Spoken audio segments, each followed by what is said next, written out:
Welcome to Experience Army Medicine Interviews. Our mission is to interview local medical professionals within the Army so they can detail their impact in medicine today. Major Terra Forward, AOC 60 Charlie, which is a preventive medicine officer. I had a very roundabout way. I didn't go to medical school till I was 33. I did 8 years enlisted as an Arabic linguist. And after a stint enlisted, I decided, I'm going to go back to some of that passion, and decided that I really wanted to work with emerging infectious diseases. Being a little bit older, I didn't really want to go through the internal medicine route, and I found preventive medicine. It sounded very interesting, so I went ahead and did it and never looked back. I was very fortunate to have the GI Bill. I did get my bachelor's degree while I was enlisted, so that didn't cost me anything. I still had the GI Bill, so I went and got a master's in business administration. And then I decided, this really isn't my thing. So I used the remainder of it to do my pre-med coursework. I still had about a year remaining to put towards my medical school, but I also had the Health Profession Scholarship Program money as well. Our positions are varied. We could end up as a director of public health, not unlike our public health departments on the civilian world. We can serve as force health protection officers for force comm units, and that is basically just providing guidance to senior mission leaders to make sure that their health or the health and welfare of the officers and soldiers that are downrange are taken care of. You can also serve as advisory to Office of the Surgeon General, to DHA, writing policy, and we have several international labs that we can use as well to do public health research. Some of our more interesting ones are the global health engagements. So we do have a global emerging infectious disease branch called GICE, as well as DHA that has labs all over the world. So some of our residents and some of the training I did go to places like Thailand. We also get sent to India, Ghana, Peru, Honduras.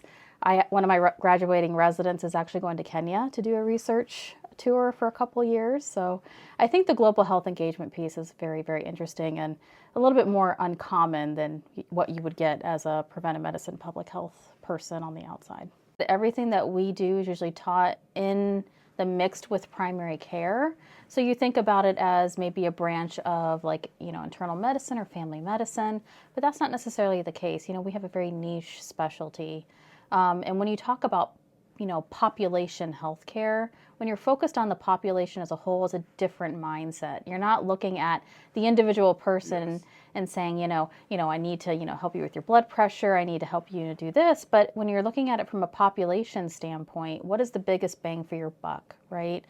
Are advocating to get more sidewalks and parks in going to help, with the bigger, thing? Are we going to talk with AFEs and say, hey, how can we get more healthy foods into our vending machines? How can we bring more healthy establishments into our food courts? So you have to kind of flip that narrative a little bit and that mindset and think about it from, a more bigger picture holistic approach than you would from a more focused individual perspective and trying to manage healthcare. Yeah, the whole reason why we do the clinical aspects of it is mostly for education and trying to impact, the health of the entire force. That's why we have a sexually transmitted infection clinic.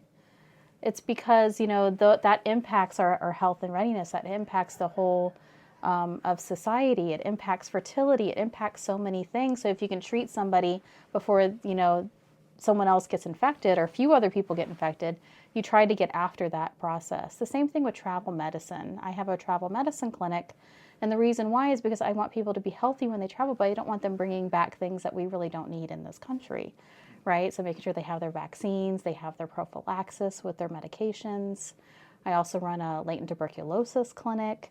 And that is to help prevent, tuberculosis, active tuberculosis, really taking another foothold in this country because we've been so good at mitigating that. So a lot of what we do really is just to protect the population as a whole. And that's why we have research labs. We have medications that, the Army's developed. From what, We have an anti-malarial medication that came out of it. Dengue vax came out of military research, you know. So the reason why we do a lot of this research is to have big impacts in force health protection, but also benefit society. So it's not just about the soldiers, it's about everybody. A lot of people don't understand that there's actually a whole nother field out there in just preventive medicine and public health, and that you can actually board certify in that directly. So I would say if you're interested in lifestyle medicine, interested in public health diseases of concern like STIs or, respiratory illnesses like COVID, you are at the forefront of all of those things. And you get to not only impact individuals, but your entire community. You can tailor your career to fit kind of what you're interested in. So if you're interested in research, I think the international component of that is very heavy. You can also tailor it to be graduate medical education, which is what I do. I'm an associate program director for a residency program because I love to teach. I think it's a really good fit.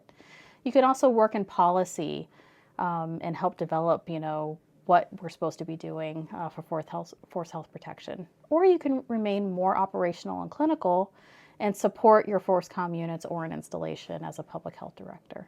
Thank you for listening in on our Experience Army Medicine interviews. We hope that these interviews help encourage your own path into a healthcare career. If you enjoyed the interview, please don't forget to like, follow, and share our content as we continue to dive deeper into Army medicine. Be all you can be